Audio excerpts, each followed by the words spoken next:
Gut, lassen Sie uns anfangen.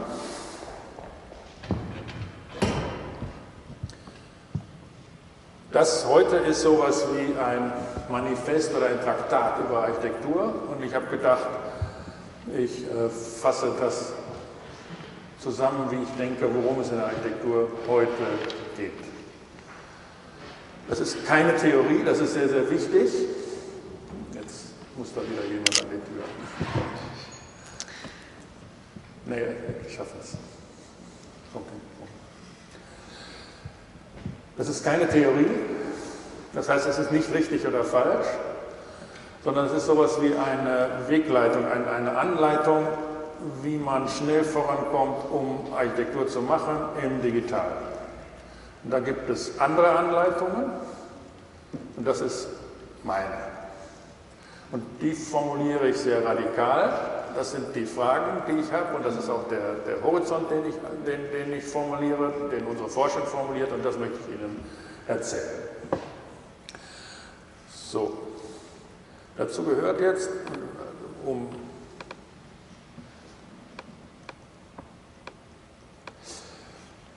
das zu erklären, ich sage immer, Computer sind keine Werkzeuge und Computer können keine Probleme lösen. So. Ich denke, wenn man das zusammenfasst in zwei Sätzen, Computers are a threat. Und weil ich gerne Architekt bin, sage ich, Architektur ist the answer. Und darum wird es gehen, um ein selbstbewusstes Standing von Architektur und Architektonik, unserem Beruf in der heutigen Welt, in der globalisierten, digitalen heutigen Welt. Das will ich erklären.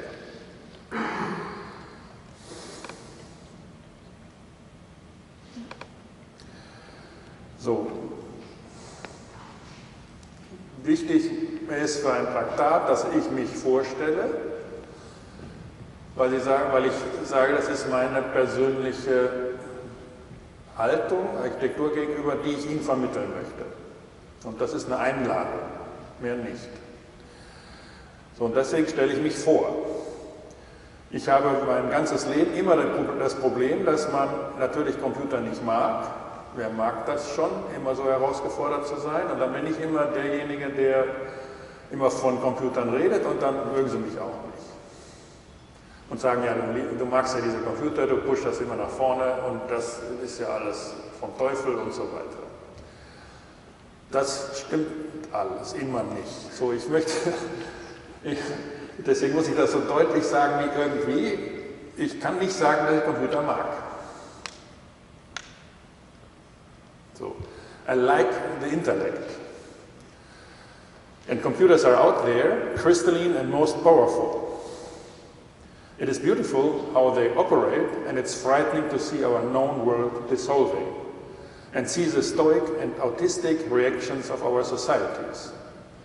Computers are the challenge, and our societies are reacting in inadequate ways, risking and even celebrating the idea of a clash. So, das ist meine Haltung dieser Lage Computern gegenüber. Deswegen erkläre ich Ihnen auch nicht, wie AutoCAD funktioniert, weil ich finde es vollkommen irrelevant. Ja? Das ist ein Threat. Und wenn ich Sie ausbilde in Beherrschung von Tool, ist das sowas wie ein Bootcamp, ein militärisches Bootcamp. Wie Sie schneller vorankommen können und der Umgang mit Waffen, wenn Sie es drastisch formulieren. Das ist meine Meinung, deswegen erzähle ich Ihnen das nicht. Sie können das tun, wenn Sie wollen, aber ich will das nicht tun. Ich erkläre Ihnen, worum es geht und warum man das so sehen kann. So, dies hier ist die Zusammenfassung von dem, was ich Ihnen heute erzähle. Und sowas wie eine Mission. Computers show their power in form of global urbanization. The global dystopic rhetoric says that we cannot afford it, which obviously doesn't matter and opens the door to an overwhelming production of artifacts eating all cultures in the generic. It is time for architecture to understand the mechanics to affirm power and give this power a face. It is time to give the forms of power a forum. It is time to rethink the city and start navigating our planet with consciousness. Ja. So, was ich erzähle ist, dass ich denke, dass Computer sich ausdrücken als globale Urbanität. Wir dem hilflos ausgeliefert sind und sagen, das geht nicht. Das ist unsere ganze Klimadebatte. Zu viele Menschen, zu viel Energie, zu viele Ressourcen und so weiter. Das ist die Rhetorik, die im Moment vorherrscht. So, das steht im strengen Kontrast zu dem, wie heute agiert wird. Die Leute fliegen ja trotzdem immer wieder und häufiger in den Urlaub. Sie kaufen trotzdem immer mehr und häufiger immer mehr Kleidung, essen skurrilere Sachen, die auch immer aufwendiger sind und fahren immer größere Autos.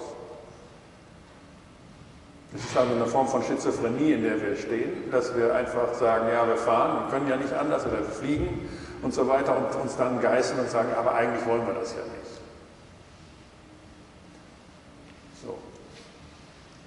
So sehe ich die Situation. Und die Antwort ist, dass wir die Mechanik dieser Dinge verstehen wollen. Und das möchte ich gerne tun. Und ich glaube, dass das ein sehr mächtiger Treiber ist. Den möchte ich verstehen, den möchte ich gegenübertreten, den möchte ich sichtbar machen und mit denen möchte ich reden. Und ich möchte eine Form von Politik erzeugen, mit der man das balancieren kann, damit unser Planet ein Bewusstsein bekommt. Im Moment navigieren wir ohne Bewusstsein. Passiert einfach irgendwas und dann beklagt man uns. Wir naturalisieren das immer. Wir sagen immer, das kommt wie ein Wetter und dann passiert das halt und wir können nichts machen. So, 3 Kapitel, Artificial Intelligence, menschliche Intelligenz und Architectonics. How to think about AI. Das habe ich häufiger schon so erzählt. Forget about AI as a technical development of the last 20 years. It's a mindset which came to birth around 1900, which gets evident today because it found its adequate technical implementation around 2000. Therefore, we have to read the whole 20th century as AI. Everything else would be inadequate. So, alles das, was wir in der Architektur sehen, Corbusier, internationaler Stil und so weiter, würde ich sagen, ist ein Artefakt von künstlicher Intelligenz. Das hat die Denkform von künstlicher Intelligenz. So, wir werden das weiter sehen. We experience a digital Copernican turn. Copernican turn heißt, dass Sie die flache Erde, geozentrische Erde verlassen und dass sich alles umeinander dreht, planetarisch. Also, dass Sie von der Ebene und von der Fläche in die Kugel und in den Kreis kommen, der irrational ist. Die Fläche ist real und der Kreisform basiert auf Irrationalität. Oder wir haben das mit dem Sehen und dem Hören und so weiter. Das Primäre dreht sich einfach um 90 Grad. So, all problems are solved by machines on flatland. This is AI. We took off and navigate a starship. We do not need a solution. All solutions are on board. We need a direction. Listening to the talks about the changing weather we can measure, and the climate we can estimate and calculate, reading it as an indicator of our awakening, of the awareness of our planetary body, and the demand for a navigation of spaceship Earth. And of course it's frightening to see colors the first time, but it's definitely not a problem. It's a situation which needs a next step to the yet unknown being made. So das, was ich wirklich glaube, was sich ändert, also drastisch geändert hat in den letzten 20, 30 Jahren, ist die Menge der Sensoren, mit denen wir Wetter messen. Vor 20 Jahren gab es 3 Wetterstationen auf dem Atlantik. Und wir haben einfach kein Körpergefühl gehabt. Und wir kriegen jetzt über diese Millionen von Sensoren, über die vielen Bilder, über die vielen Wetterstationen, über die vielen Satelliten ein Körpergefühl. Das hat sich wirklich geändert. Das heißt, wir können das erste Mal darüber reden. So, und dann ist man ein bisschen aufgeregter. Das fühlt sich einfach komisch an erstmal. So, ich will das nicht negieren, ob das da jetzt sich ändert oder nicht. Was sich wirklich geändert hat, ist, dass wir es sehen, also dass wir darüber sprechen können, weil wir ein Körpergefühl bekommen, ein planetares Körpergefühl. Wir kriegen den Planeten, gucken wir als Körper an, was ein Indikator dafür ist, dass wir einen kopernikanischen Turn haben. Das heißt, wir fangen an, uns um andere Körper zu drehen. Und wir verstehen uns als Körper und nicht mehr als gegebene Natur. So, yeah. And this is a situation which needs a next step to the yet unknown being made. What did we take with us in our spaceship? Yes, we have to be careful, operate in cycles, do recycling to survive. What is out there? It is anything. It is a big plenty we are threatened by. The question of energy, for example. Take energy, for example. Energy is not a resource. Energy is just there in principal abundance. The world consumes about 600 exajoule of primary energy per year. The efficiency of our engines is 30 to 50%, which makes about 220 exajoule we are using to feed 8 billion people. And you're right, nature's photosynthesis produces only 400 exajoules of resources, which is neither enough, sustainable, nor good if we consume it. But look out of the window of our spaceship, and you see that solar radiation impact on a planet is about 4 million exajoules, which is 10,000 times more than what we knew, what nature is doing. Energy is not about resources, nature and scarcity. It's about intellect, our planet, and the plenty. So to illustrate what is factor 10,000, this is a 10,000th of our planetary surface. Solar radiation to this piece is what we need for 8 billion people and energy. So it's just this.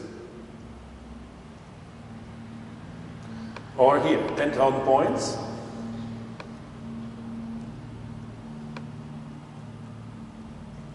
This is nature. So this is resources, all the other planets are intellect. We can access it by intellect. This is what we can access by the body, by nature.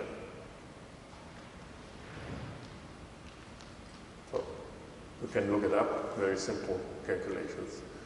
Einfacher Dreisatz. So, as if it would be simple, just switch your mindset from burning the 400 exajoules, burning the 400 exajoule of available natural sources in the spaceship here, to the excess of the 4 million exajoule of solar radiation out there. So we simply have to switch from a geocentric flatland and affirm that we are a planetary body in the cosmos. This is a Copernican turn. Just switch from the consumption, what nature is producing, to artificial photosynthesis powering artificial intelligence and a coexistence with nature. Done. So we don't consume nature, we need a coexistence with nature. So we can, for example, produce with the solar radiation, we can produce and synthesize food. And we don't need agricultural surfaces for that. We don't need to consume food from nature. So So, es gibt solche Experimente, das ist nicht mal Gentechnik. Also Sie nehmen einen Orangenschnitz, Sie schneiden den auf, legen den steril auf einen Nährboden, auf synthetisiertem Zucker, Proteinen und so weiter. Das können Sie alles synthetisieren aus Sonne, Wasser und Luft. Sie setzen ein paar Mineralien da rein, die man in der Erde findet, und dann wuchert dieser Orangenschnitz, bis kein Zucker mehr da ist. Das heißt, was Sie tun können und da haben Sie Orangensaft. Oder wir haben Schokolade so gemacht, aus Kakaobohnen. Das können Sie mit allem machen. Das können Sie auch mit Eiweißen von Insekten machen. Sehr wichtig zu verstehen. Also Sie benutzen die Natur nicht, um sie zu konsumieren, sondern Sie benutzen sie, um das generische Energie in Zucker und Proteinen und so weiter zu qualifizieren. Zum Beispiel orangig zu machen oder tomatig oder kartoffelig. Und da sowieso die meisten Äpfel als Saft getrunken werden, ist das irgendwie nicht so wichtig. Oder gucken Sie an, wie diese Urwälder abgeholzt werden, nur für Palmöl. Das ist ein komisches Butterfett. Brauchen Sie keine Wälder für? Keine Palmbäume für? Kommt in einen Reaktor, fertig, mal in ein Hochhaus, Urban Farming. Braucht nur Sonne, Wasser, Luft und die schönste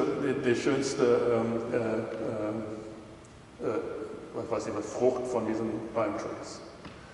Schneiden die und lassen sie wachsen. Und ab da sind sie in einer Koexistenz mit Natur. Jetzt sagen alle Leute, ja, aber das ist nicht effizient, weil das nur eine Effizienz von irgendwie 10–12% hat und so weiter auf die Energie. Aber gucken Sie sich an, wie viel da ist.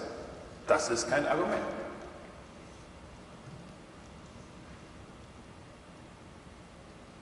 So, das heißt ja nicht, dass wir keine Äpfel essen.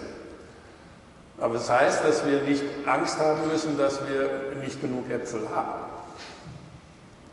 Und dass wir anfangen müssen zu sagen, wollen wir wirklich diesen Wald abholzen, damit wir Äpfel haben können? Oder Weizen für Brot.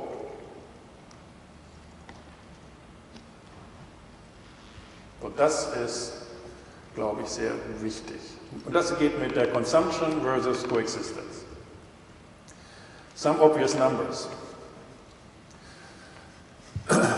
And obviously, jetzt geht es auf das Argument, dass wir diesen kopernikanischen Turn schon um 1900 hatten.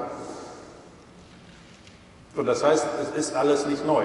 Ich formuliere nicht eine Revolution oder Neuausrichtung von allem. Ich sage, faktisch ist das seit 120 Jahren so. Ich formuliere nur eine neue Sichtweise auf die Faktizität von dem, wie wir auf unserem Planeten leben, mehrheitlich seit 100 Jahren. So, und das will ich jetzt nahelegen. Obviously, this switch is on its way. If we look at the factuality of numbers, things are growing beyond natural proportions. In the last 50 years, the global wealth increased by a factor 60. Das ist das, was wir in der Urbanisierung sehen. Einfach überall Städte, Häuser und so weiter. Es gibt einfach überall Zeugs. Es wächst wie verrückt. Wenn ich als ich klein war, habe ich 3 Spielzeuge gehabt, meine Kinder haben 30 und jetzt meine Enkel haben 100. Es wächst also. Wie viele Hosen habe ich? Ich habe 2 Hosen gehabt, als ich klein war. So. Und so kannst du mit einem machen. Also wie viele Tomaten hat man gegessen? Wie viele Orangen? Das war einfach, wie viel ist man gereist? Es war vollkommen wahnsinnig zum Beispiel, dass man sagt, dass die nächste Generation, also ihre Generation, nicht den Wohlstand erreichen kann wie meine Generation. Das ist vollkommen Quatsch. Sie haben einfach 10-mal so viel von allem. Es geht um sozialen Status, der von dem Staff nicht mehr abhängt. Und das ist klar, aber das ist ein Zeichen einer gesunden Gesellschaft, dass sie nicht sozialen Status über die Geburt bekommen. Aber Wohlstand steigt extrem. Es nutzt nur nichts mehr, weil es so viel davon gibt. Das heißt, sie müssen um den Status kämpfen, aber sie nicht haben. And the same with life expectancy. It grew by 20 years in the last 50 years. So when I was born, worldwide life expectancy was 20 years less than today. So we get incredibly healthy on this planet. So we complain about everything, but it's incredibly healthy. In the last 50 years, an extra 6 billion people got literate. When I was born, 1 billion people got read and write. Now it's 7. So the whole planet is literate. It was not when I was born. Very interesting. They can read, to write letters to most everybody on this planet. And it was expert knowledge 50 years ago. You always had to ask somebody to read the letter for you. It's a massive change. And the rate of homicides went down by 90%. It had been incredibly brutal in the centuries before, even if we have these crazy wars today. And I told you in antique Greek, 50% of the cause of death was homicide. So they always killed themselves. They got 30, 35 on average, so the life expectancy was you grow up, you got kids, and then you die. And mostly because you kill each other. So what we experience today, it's towards boredom. There's no risk with other people. So it's an enormous achievement that we don't kill each other. Only in very few cases. That we talk about this is always an indicator that we are very sensible about the remaining cases, the remaining homicides, and we really don't like it. It was even not in the news 50 years ago. Yeah.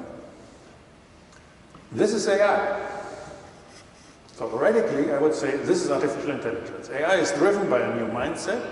AI accesses the energy of the solar system. AI solves all old problems. AI is a new ground. It is nutritious, and things prosper in all aspects. And no culture has experienced this challenge. So nobody knows it. Nobody, no culture knows full literacy. No culture knows so many old people, how to behave with it. Nobody, we simply don't know how to deal with all the stuff. No culture. Not us, not in India, not in China, not in Africa, nobody. And no culture likes it. All cultures are blind to it and yet exposed. And because there is no problem, you cannot find an existing solution. You are alone in outer space. So this is how I would characterize this and the challenge we are saying. Why does AI work? Let us have a closer look at the nature of this success of AI. It turned out that the principal interests of people on this planet are not so diverse as you might expect. Everybody likes good food, everybody takes care of his kids, everybody runs for good medicine or good education, good housing, mobile phones to be mobile, safe places, decent work hanging around. All cultures, all times like it. But we do it in different ways, but we all like it. And the smartness of AI is that it delivers all its services with near to no direct implications in form and structure. You can play any culture on penicillin, you can run any machine with electricity, you can talk any language with your mobile, and you can play any culture on the internet. So this is why I, for example, think that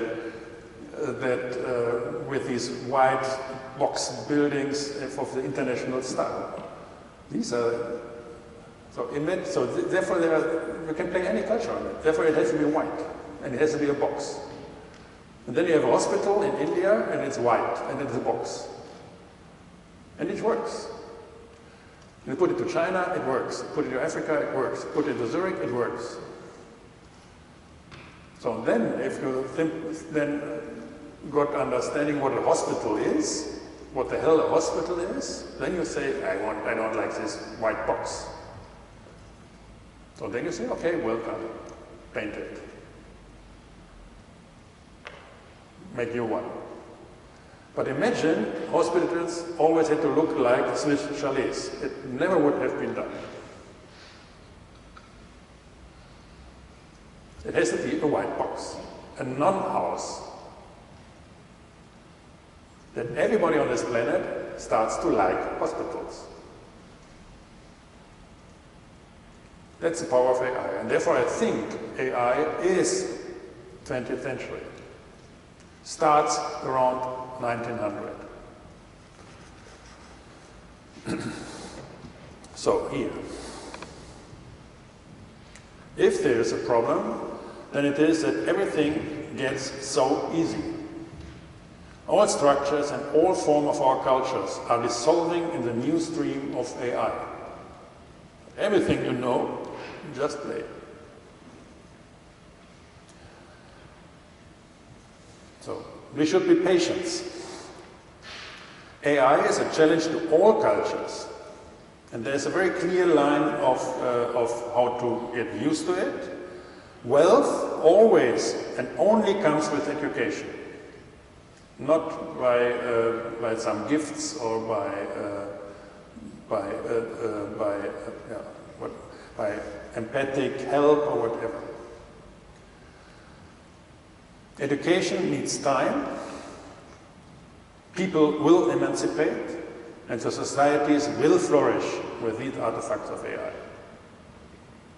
Because it's simply there, and it's not a question of resources or anything. Landscapes evolve on this new planet, and this is what we call urbanization today. The prosperous industrialized farmland of today, feeding 8 billion people with ease. No cultural setup before has been able. And of course, there are unbearable problems not solved, but addressing them, at least pretending to get care, is part of the solution AI provides. So this is what I think how to read media, and the hysteria in media is that we all agree that we don't like what is told in media.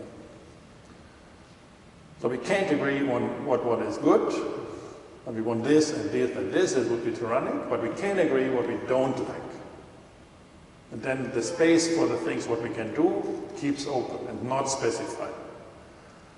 And media plays a role to give you a kind of boundary of what is thinkable. This not, we agree, but in between we are free. If we would have positive media, we would be sanctioned and pressed toward a certain solution, and it would be tyrannic. This is the role of media. Therefore, you always have to read the media in inverse. So you can't go. So we simply have to say, yes, we agree, I don't like it. And the moment these things are addressed, they will dissolve. This is how AI works. Because people start to take care.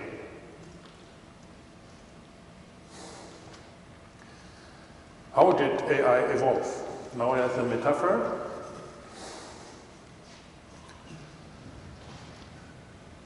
It is night. You are at home. It is cold outside. You organize your comfy and warm place around the fire. You maintain your life with care. Your life runs in cycles. Time is passing by. In this concentration, you develop engines and technical structures. Your life is on reflection, on education, on control and analysis of everything, including yourself and your psyche, of course. Because you have time. The calculus, the engine, legality, the profit, the taxes, the beauty and the beast, the logic of thought, studies and hysteria. So this is a characterization of 18th, 19th century. So, An eternity, but only hours later, the sunrise, strong and warm. There's a whole world showing up outside in the bright sunlight, quite different from your home you got comfortable with. Everything strange and in different colors. Talking stories about their dreams of the night. There's a plenty of everything. It is rich, powerful, and of all colors, of strange forms, fascinating. You go out, you are confused, because they are not part of your orchestrated home. You join all these aliens as a migrant, and you start to learn to talk, to make your way out of the cozy circles at home. So this is what you have the circles at home, in time, and then you go out and you go directional. It's again this turn with Copernicus. But now it's not the external view but the internal view.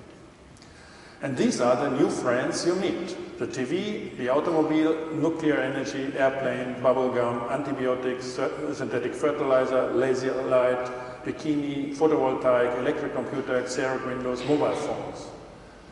So these are the most prominent inventions of the 20th century in Wikipedia. So it's a list of 100, I cut it here. So these are aliens. So they had all dreams of the last night, like you. And you don't understand that. These are other planets. So they all, for example, TV, the airplane, the bubble gum, the bikini, they all turn the whole story of the world around.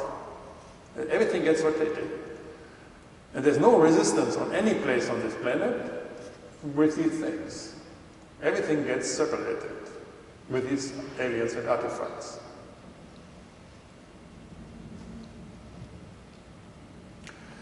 And things are going like crazy. On this new industrialized farmland, which just needs the sun to grow, 100 times more of everything compared to just 100 years before. We had some numbers. Not only this, it is the most irritating that things of value get inflationary by these numbers. And not only the things, but your social status. You get worried about it, and it's complicated to keep your stance in style. So in fact, this is the new day. So we don't awake like this. So we have a cozy home, and we expect from the last day something like this, but we see this. Question so far. Why are we not aware of these numbers? And why talk about saving our planet, claiming we are poor? The answer so far, if urbanization is industrialized farmland, and it is growing like crazy, second, then the persons in charge, whoever they are the landlords. 3, and the others, not knowing these numbers, are the farmers or settlers. 4, and as farm hands, they are doing right to act sustainable, because this is farmers' habit. And it's right to believe this is good to save the planet, because it's good for their farmland. And the next question is, what is the source of power and who is in charge?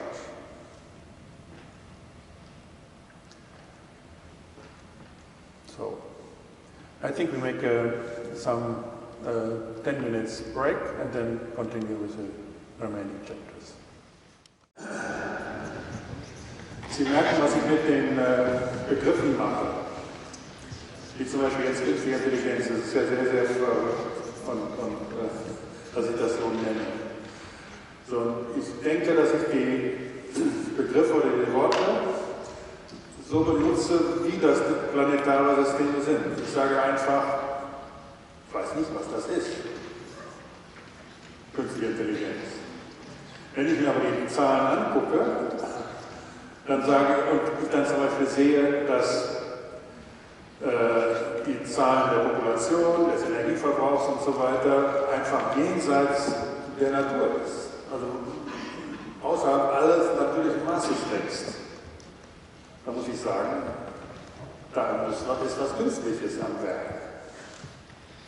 So, da stimmt was nicht. Und deswegen sage ich, das ist künstliche Intelligenz, was immer das ist. Und dann führt das unmittelbar dazu, dass Sie dann Architekturen zum Beispiel von Cogito als Artefakte künstlicher Intelligenz ansehen müssen.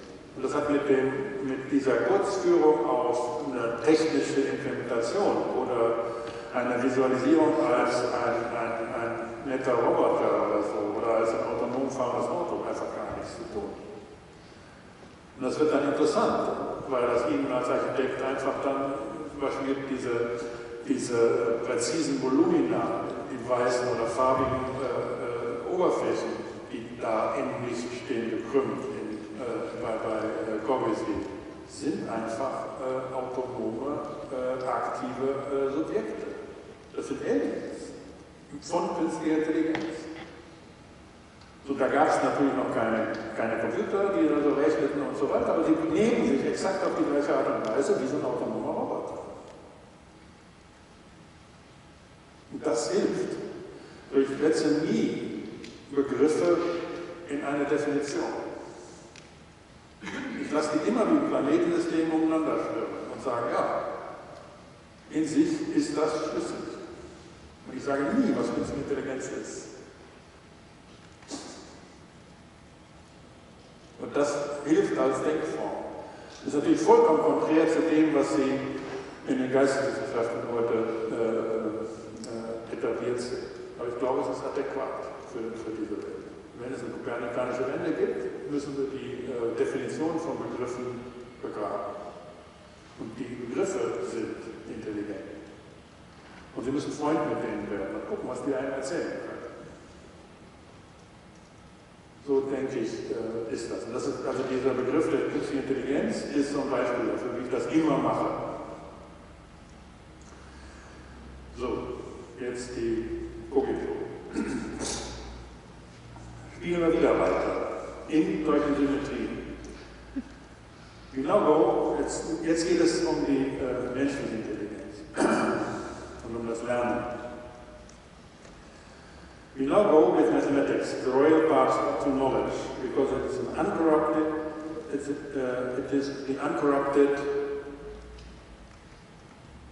because it is uncorrupted by any pragmatics. So it's not good for anything and everything. First lesson, exponential growth is a fake story. So this is considered for all our hysteria today, and I will show you what is exponential growth. So, and why there is a conceptual mismatch. So, space and time, so we always go in that. There's a primary distinction in mathematics between geometry and harmonics, between, I would suggest, for architects, space and time. As geometry, harmonics, space, time. Even if they are showing up, for example, as time and frequency domain in mathematics. So that's very, time is space, and time here is frequency domain. That's always a little tricky. But I think space and time is good for us to work with. Circles exploring space. They are passing by, so this is a scheme for that. Circles exploring space. They are passing by like waves of a drop dipped in the water. Lines counting waves in time. So this is space, a drop of water, a drop dipped in the water, then it's exploring space in circles. Lines, yeah, counting waves in time. So this is time. Lines do not meet waves, as time do not meet space. You can hear the waves, and with it, space is at a point in time. And you can see the time along the line cutting space. But you cannot see what you hear, and you cannot hear what you see. So this is what we're always playing around. So, space and time. There's always intelligence involved. To hear the time creates meaning. To see space makes sense. Because if you turn it, then you need intelligence. If you turn the sensors from space to time and time to space, then you need intelligence. Therefore, I think this is what it is. If you see things, they're all turning space and time, and they capsule these things. By that they get active objects, they get interesting. And they all, like raindrops, they all are capsules of time and space, and they're running. And by that they are active, they are precious, they're falling, and they're all smart. Everything is active and subject. So this is what Michel Serres says, like what intelligence is about. It's something like it rains, but it is smart. Everywhere. And just always turning and capturing space and time in circles. This is what we have there. And then it's precious and active and nice. Everything active. So, at night, at home, this was a metaphor from before, you are circled in space, seeing time and repetitions, and analyze the origin of space. This is guitar. At day out there, you are lined up in time. This is night, this is day. Here in the spatial synchronicity of the elements to explore the right way in time. Now go to our mathematical instruments. This is the whole, the unity, your home at night. That's unity, it's a circle.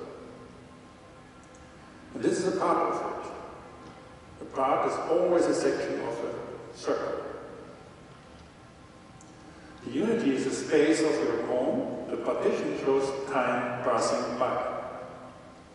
So, this is space. This is the memory of the last day. And this is the time passing by at home. The part of the memories of the last day, but in positive. And this is how to measure this with numbers, so one fits. So this is how we write it. Both numbers are not of the same kind. The numerator is counting parts in time, here, and the denominator represents the fiction of a unity of space in a pragmatic refinement. That's here. So this is space, this is the memory of the last day, and this is the actual time. At night. The numerator plays at night, the denominator is the memory of the day.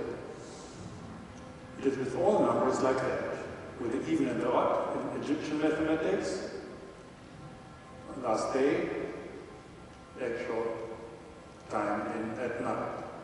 Or with the real and imaginary part of the complex numbers today in quantum physics, the real and the imaginary part. Memory of the last day, position in time at night, actual position at night. The one in the fiction of the last day's irrational circularity, the one is a fiction of the last day's irrational circularity of the spatial world out there, and the other is a sequence of operations in time at night and at home. So, 1950, the last sunset. The Euler number brings home the idea of the space of the past day. So this is the formula. It's an irrational number.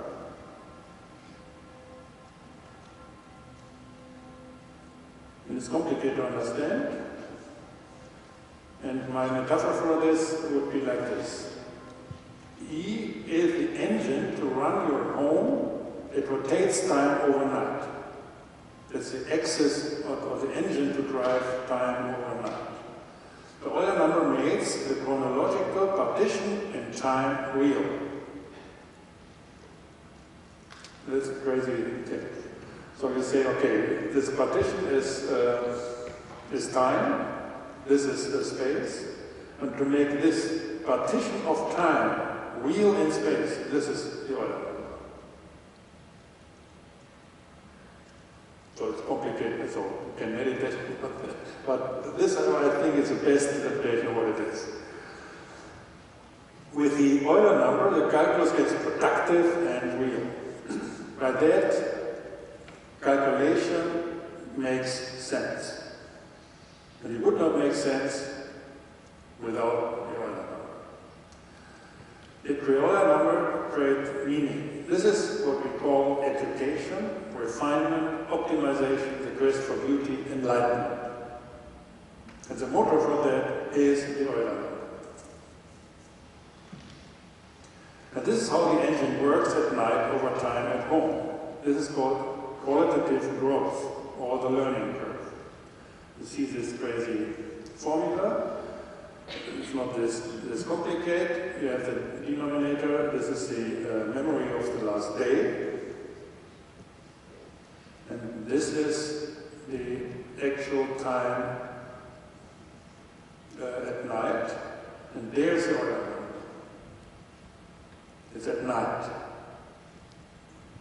So then you get some parameters and you look at it. And you see this is a typical learning curve. This is qualitative growth, which means at the beginning, this over time, at the beginning you need a lot of effort to make some progress, then it works very good, and to get excellent takes infinite amount of time. This is what the Euler number is able to do. So, all classifications, constructions, productions, all infrastructures are working like that. So, constructions, engineering, production, the steam engine, and so on. All thermodynamics working like that. So they're all equations of time in the numerator. Yeah? So these are operations at night, within the tank of a steam engine, within the production line of a factory, and so on. They're all, and they learn it, and they optimize it towards a certain level, and they never reach the optimum. Yeah. Enlightenment, quest for beauty, and so on.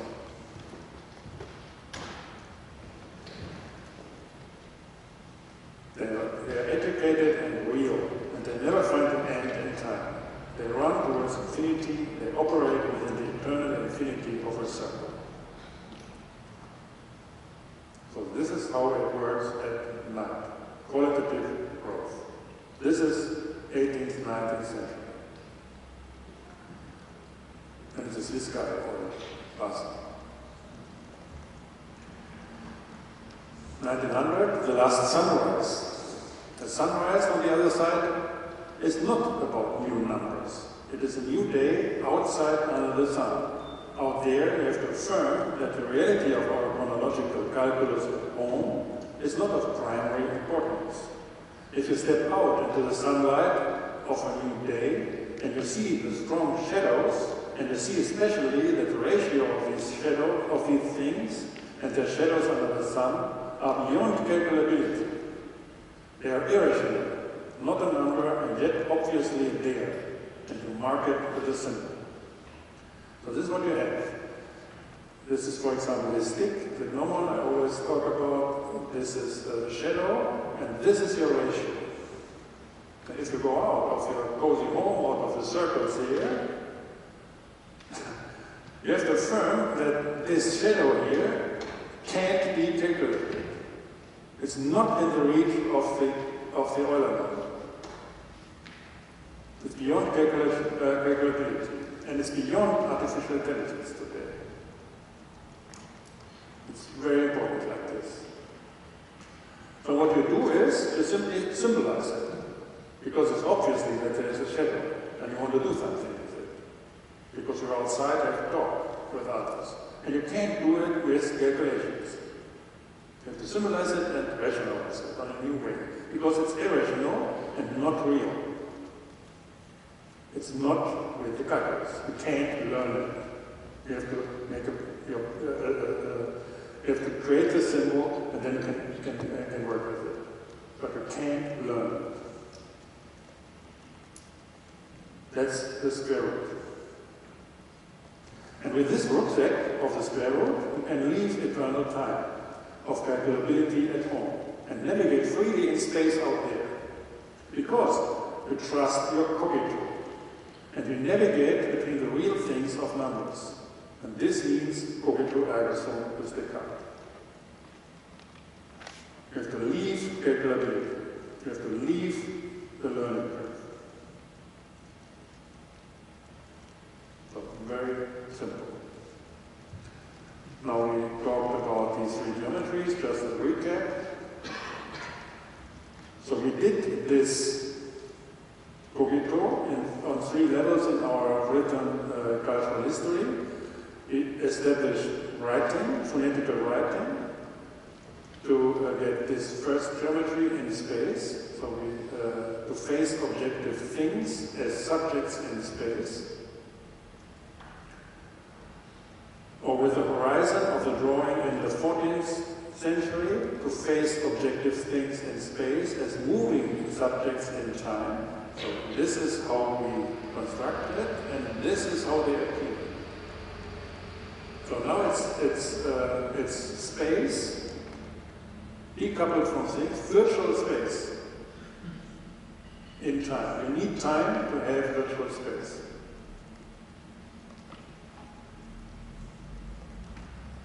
So here you need space with virtual objects. Virtual things. You need space. Here you need time to have virtual spaces. And we do it with drawings. Here we did it with phonetical writings. And today, just again with the symmetry, with the diagonal axis of the Google matrix today, we face objective things in time as vivid subjects in life. So this is the probability matrix of Google. And then you can turn the whole planet and make it vivid. And look at it in a certain perspective according to any question. So we turn it like this, and then we have, we decouple life from time. These are the time capsules I'm talking about. As the things it rains. Levels of implementation, just to be safe to describe on a technical level the 20th century. The geometry of life, this is the last level here. This starts in around 1900. The geometry of life was developed between 1880 and 1920. The schemes of computing had been developed around 1930. First, there is the von Neumann machine in 1934. This is the athletics of the body of computing, which is 95% of computing today, because it's so simple to look at computing like that. So it's like an instruction manual or a production line, a simulation. You look at it like a Newton mechanic, so not as like a quantum mechanic. And you simply say, yeah, it flows this diagram, it works here, like this and that, and so on. And you simply mimic a machine in a Newton-like sense, or a production line. So these are von Neumann machines. And around the same time, with Alonzo Church, the lambda calculus is why I like Mathematica, is a model of the intellect of computing. So if this is athletics, this is intellect. If this is a flat layout of how computing works, on flatland, this is simple in time. Therefore, this is prosa, and this is poetic. And therefore, I like Mathematica. So this developed from 1960, and the technical development had been 3 stages. That's very important as well. So from 1960, the mainframes. The body of thinking is structuralism. This is what we have in our discourses in architecture. The language in computing is Algol, Fortran, Pascal, and so on. The form is to design. We have a pre-given structure, and the principal problem is combinatoric explosion. So the artifacts are like this. The interfaces are like this. These are the aliens. And these are the houses. So again, like with the concept of AI, I'm not looking for reasons for that. If you're thinking in a planetary system, these are constellations. So you have a constellation of certain planets, and you have to affirm that in a certain constellation, things are of the same body of thinking. So it's somehow the same. So my hypothesis is if you're in 1960, you look at masterpieces, they are all of the same kind of thinking, whatever it is.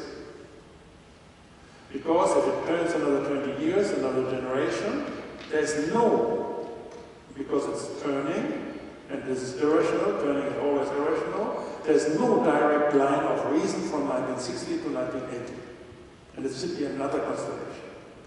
The only thing what you can do in a planetary system is you can measure at a certain point of time these elements visible. And you know the next moment it turns and there's another constellation and no cause and effect across time, but in space. And these constellations are repeating and so on, like that you can learn. Therefore, my hypothesis and the way I'm thinking about it is this, and this are of the same body of thinking. And there's a certain appearance of the aliens landed around 1900 of our planet.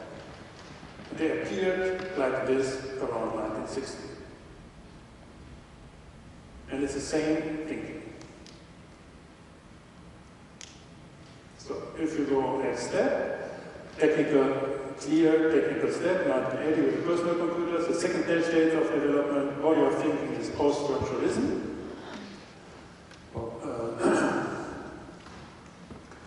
Language is Smalltalk, C++, Java. The form is free. This is what we have with parametrism. We design a structure and we are able to deform this, keeping the structure, we are able to deform it as we like. So this is possible with PCs, Smalltalk, Java, and this is called post-structuralism in our humanistic discourses. The principal problem is a framing problem. You can look it up. And the artifacts and the users are this, the interfaces are this, these are the migrants, and these are the houses. And again, you see it's a different body of thinking, and these are the artifacts. They have nothing to do with these artifacts.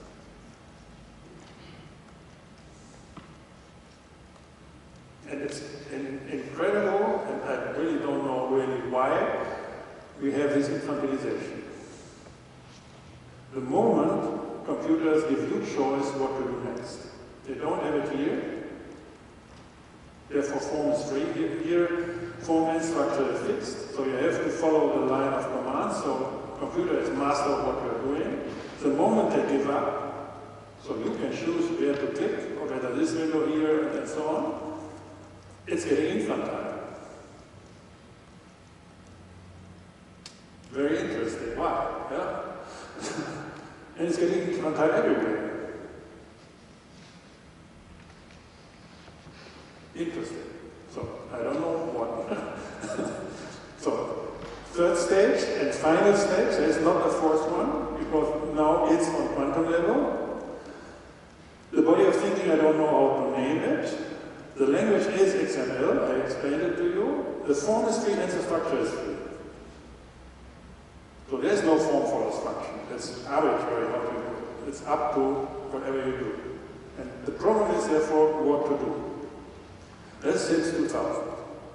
And these are the artifacts, the interfaces, these are the migrants, and these are the So now it's up to you to make stories with that. But it's important that these are consistent in themselves, and they are nothing, no causal relationship to these things. form and function and structure are free now, so there's time and space and time. And you are free, it's to disposal. You can make time capsules, whatever you like. You can play the game of active subjects. You can contract with nature. You don't have to consume it, because you're not dependent on any form or structure. You can play this game of time capsules. There will be no next step. It can be faster, more detailed, and so on, but I strongly believe that's it. The internet, so since 2000, with the internet, computing is a kind of phenomenon. With that, it meets the principal conception of 1880 to 1920. It hasn't done that, been able to do that before. So, now back to the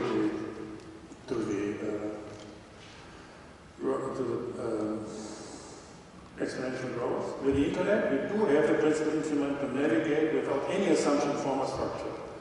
Now it is time to learn how to play it. This is in fact challenging. Remember the learning curve we had it here at the nominator. The E at the nominator at night. So it's refinement at night. That's this curve. E is the motor to qualify space over time at night. If you now put E from the denominator to the numerator, from space to time, you instantly get a feedback. Spatiality over space. Like if you put a microphone in front of a speaker. It has nothing to do with anything, and it always ends up in a catastrophe. And this is what we call exponential growth. And this feedback is an inconvenient truth. So if you put E to the nominator, here, you directly reach exponential growth. So it's categorical. You put a function from night and time to space, and then you are afraid that it's exploding. So because it's an internal thing. And you expose that, it explodes. You make a shortcut with time, spatiality, and space. And this is a feedback. And this feedback instantly happens if you shortcut space and time. If you take out intelligence and you think that you can directly see what you do. So if, in our words, I'm pushing you always that you can see what you hear, if you try to see what you hear, it explodes. If you try to hear what you see, it implodes. The one is terror, and the other is tyranny. Implosion is tyranny, explosion is terror.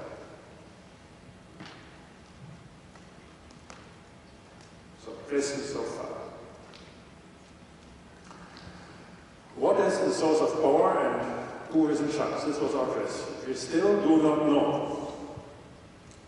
But first, we can say that the landlords, whoever they are, learned to use their cogito to navigate in space under the sun, and contracting nature, exploring the factor 10,000. So they made it, but somehow. They make profit with it, because they know, obviously. Second, whereas the settlers stay at their cozy homes in time, at night, and in balance with their sources of nature. Third, and we see fake stories about exponential growth to keep the settlers stupid, staying at home, and off wealth. So if we follow these arguments and these symmetries, this is a summary, which is not comfortable.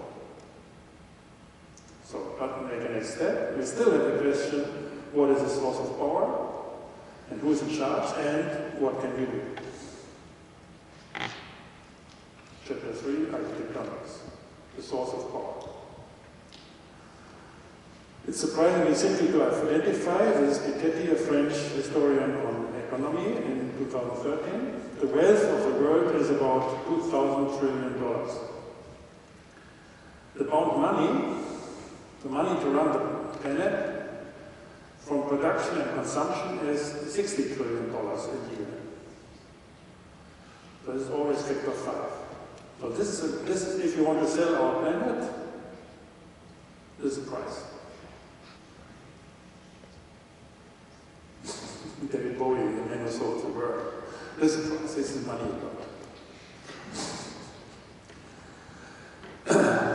So this is a BIP, a GDP of our planet, and this is around 5 times the GDP. The interest from these $3,000 trillion, the free money, I would say this bond money because it's consumption and production, and the free money from this 300 is $20 trillion a year. It's always one third of this. And these 20 trillion are the source of power because you don't have to consume it to run the planet. So it's extra money. They navigate our planet. Very simple ratios, like with the solar radiation, but on money. There's a remarkable invariance to all societies and economies. This is what you can see with Piketty. 3/4 of the turnover of society is used for production and consumption, 1/4 is political money to invest. And in contrast, what you might expect, the money is not foreign money. More than 90% of the wealth is owned by the societies themselves, everywhere. Also, politics of today do not access the political money. Politics of today manage the consumptive money, and they try to distribute it in as fair as possible, which essentially is an economic and not a political task. So the politics are not doing politics. They just call it like that. Nothing to complain in principle, because it had been the case all over our history with very few exceptions. So our democracies are the mechanism to calibrate the economical money in the right way. But it had no access to at least 1/4 of the free money and the actual political power. For Switzerland, there is $400 billion for production and consumption to run Switzerland as we are doing. There's $200 billion political money to invest. For Europe, these numbers are 13,500 and 4,500.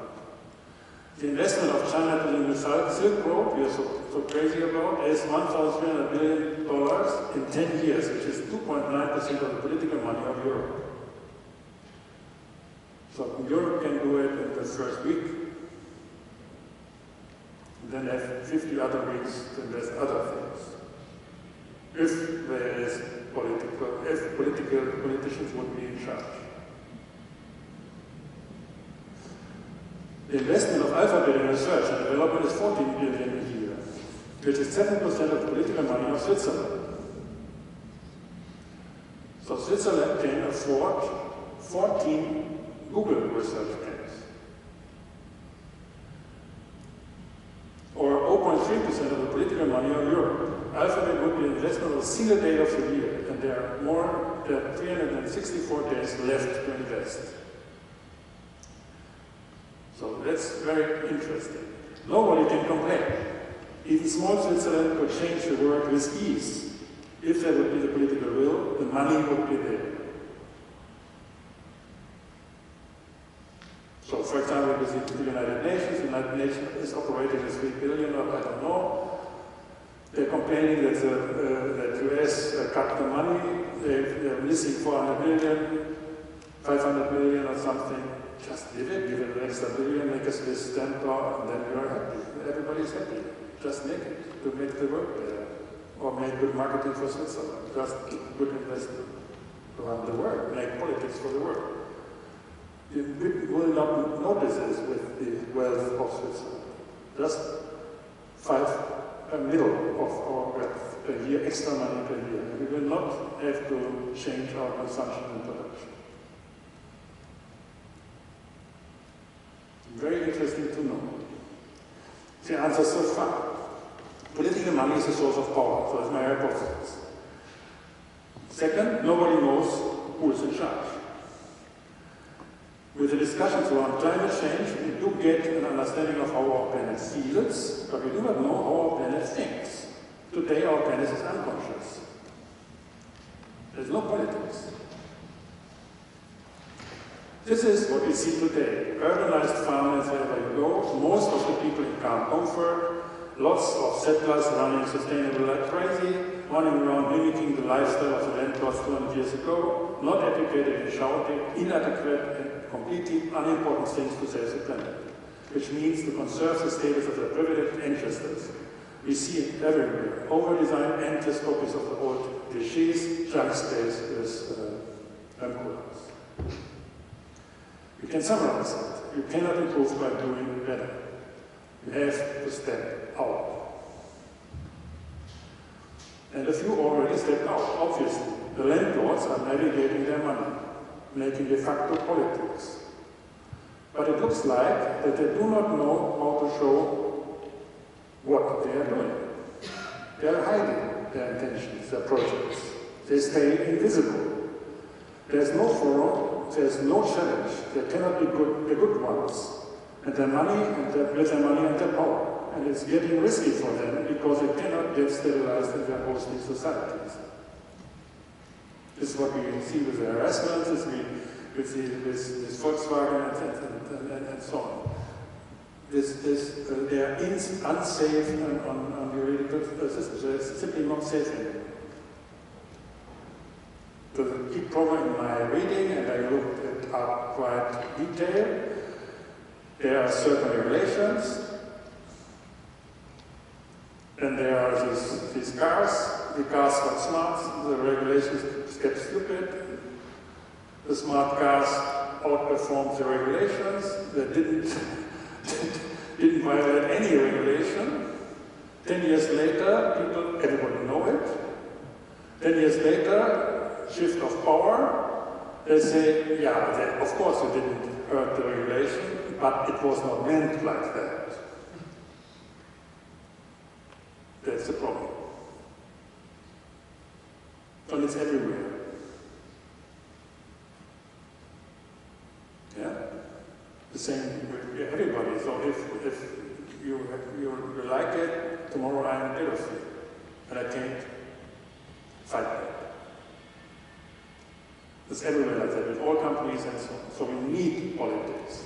And we need a forum for these things. So that people get safe and trust and know how these mechanics are. You need to make these mechanics transparent, otherwise, you need to get conscious with our planet. And we need to know where the power is. For example, this enormous amount of money Swiss people have, so which gets this 200 billion a year.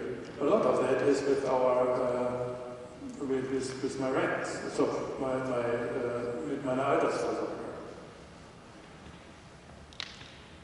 Die Altersvorsorge sitzt in Ressourcen, natürlich. Man will ja sicher sein, dass in 20 Jahren das Geld noch da ist. Also gibt es irgendwas für Amoco, als zu den Saudis, weil die alles Öl haben, zu Putin. Oder zu Esso. Oder wir in Gold oder Diamanten und so weiter. Einfach in Ressourcen, weil wir in 20 Jahren ja sicher sein wollen. Gleichzeitig schimpfen wir aber darüber, dass die Ressourcen ausgehen. Das ist so. Es hilft einfach nicht. Also wir müssen wirklich sicher sein, verstehen, wie das alles funktioniert. So, und wenn wir von den Ressourcen wegkommen wollen, müssen wir uns in die Augen gucken. Wenn wir wirklich Recycling machen wollen, muss ich Ihnen als junge Generation in die Augen gucken und sagen, dann gibt es das Geld und ich muss darauf vertrauen, dass Sie meine Rente bezahlen. Im Moment vertrauen wir Putin. Eigentlich nicht Putin, weil er Öl. Deswegen geht er auch so viel rauszukommen, weil er unendlich viel Geld drin ist. Und nicht einfach nur Geld, sondern Sicherheit. Wir haben keine andere Sicherheit als Ressourcen. So, wir müssen das einfach wissen, dass das ungefähr so ist. Wir müssen auch wissen, wo unser Reichtum überhaupt steckt. Und wir müssen wissen, wo wir Sicherheiten erholen können. Das meine ich, dass Macht ein Gesicht haben muss. Und wir müssen mit denen reden können. Und dann müssen wir sagen, ja, wenn das so ist, wie machen wir das jetzt? Und das müssen wir aushandeln können. Das geht nicht, wenn die Dinge versteckt sind. Muss man immer noch rumschreien und kann entweder bei Greta oder bei Trump sein. Und immer wenn man bei dem Trump-Lager anfängt, über Greta irgendwas Gutes zu sagen, das fliegt man raus. Und wenn man bei der Greta irgendwas über Trump sagt, fliegt man auch sofort raus. Ist sofort Faschist oder was auch immer. Das hilft alles nicht. Man kann überhaupt nirgendwo mehr reden. Und das ist unser Desaster. Wir sind wirklich bewusstlos auf unserem Planeten. deswegen glaube ich, und zwar wegen der Urbanisierung. Alles ist urbanisiert, alles ist schön optimiert, alles ist in Ordnung, es passiert überhaupt nichts mehr und so weiter. Wir brauchen die Stadt. So, what to do? The settlers have to set out. So they simply have to. So, and the landlords need a place to show up. If we take our democracy serious, we do have to claim political power. So, these people have to claim political power, which means they have to know these 200 billion a year is their power, and they somehow have to claim it. The only way to do so is demanding a share of the unborn money, let's say 20%, that's 40 billion a year. So, and like in old times, this cannot be done with taxes. It's not about tax. Taxes are in the game with workers and production, with production and consumption. Yeah? And political money plays not with these taxes, but with rents on the properties of the landlords. So one has to demand rents on the new prosperous industrial ground we call urbanization. So we have to go rents on the urbanized farmland. Like the old guys, the landlords paid money to the king. So the taxes is for the farmers, and for the rent is for the landlords. And if you make tax on the landlords, it's simply not working. So, and the rent is to install a government for political discourse, to increase the common wealth of landlords and farmers. However it might work in detail today. And these are the steps. Get educated with these numbers. Not bottom up, which is for farmers, just counting packages of wheat and squares of, so I say, okay, now I'm 123, 124, I'm getting better. So this is for farmers, bottom up. Top down, this is for landlords. Calculate energy, calculate the money, global to the local down. You know where the power is. If you count your resources, as farmers, you never find the power. And get people aware that the societies are rich because of AI. Claim a part of the political money as rents to finance the political court of the day. Establish a virtual king to develop a cogito of our planet. This might be Iran, this can be Switzerland, and so on. Simply the politicians today have no source for political decisions. They are not politicians, they are managers of the economic wealth of Switzerland. They are not politicians. The politics is hidden, and we have to claim that and make it visible and make it king.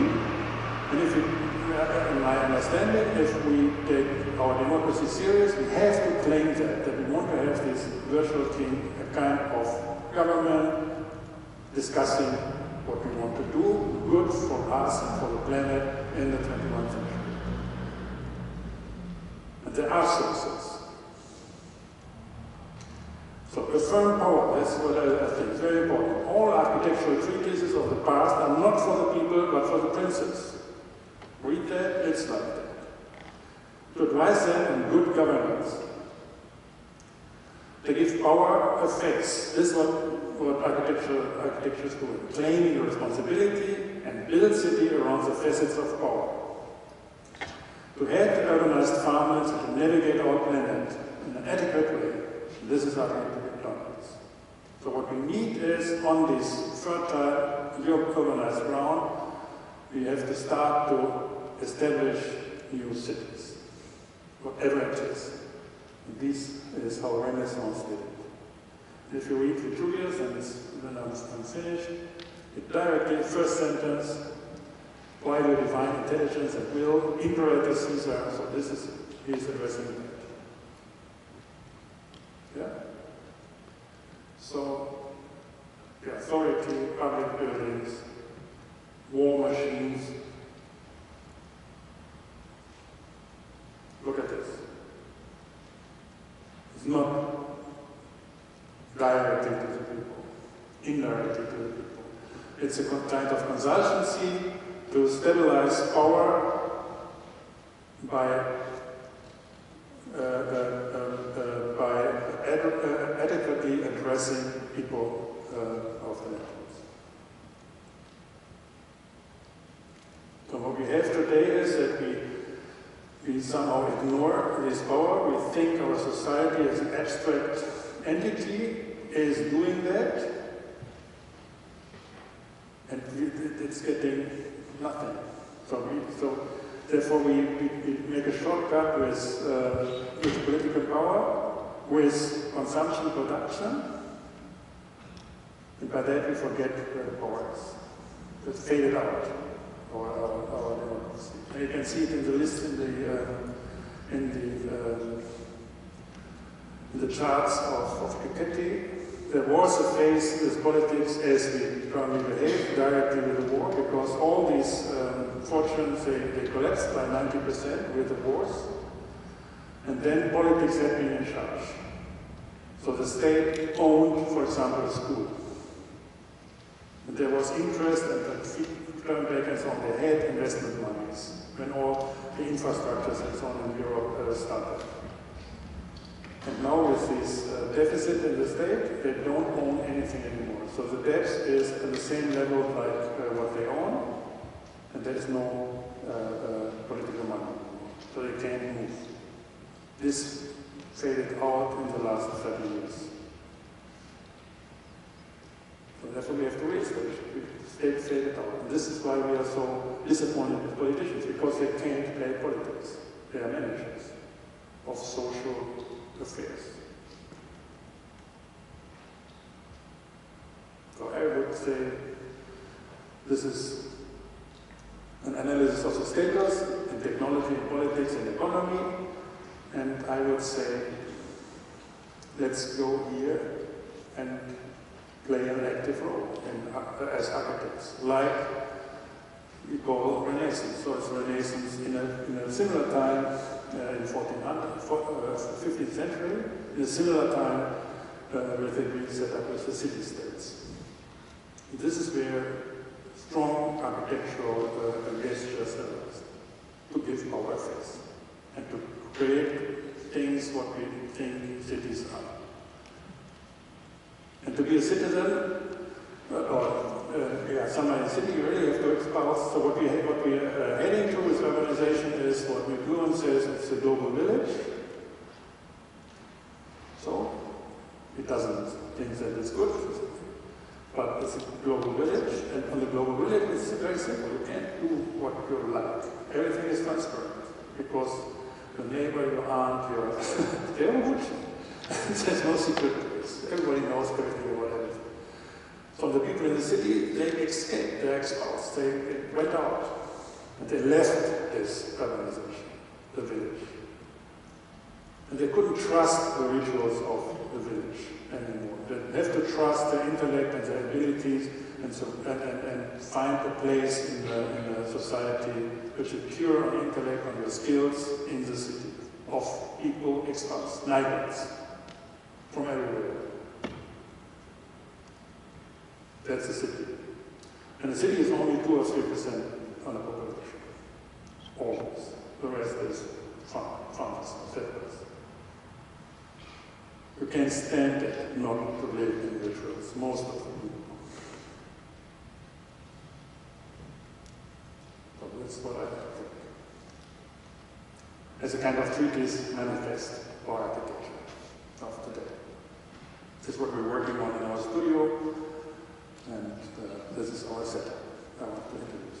And this semester we will follow these lines in detailed steps, and I'll show you how in different phases this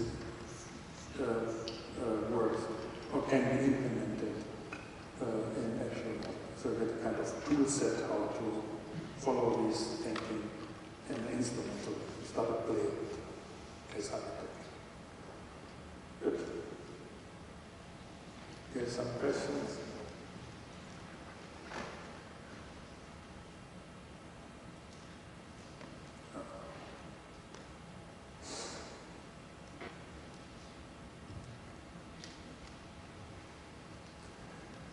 Okay.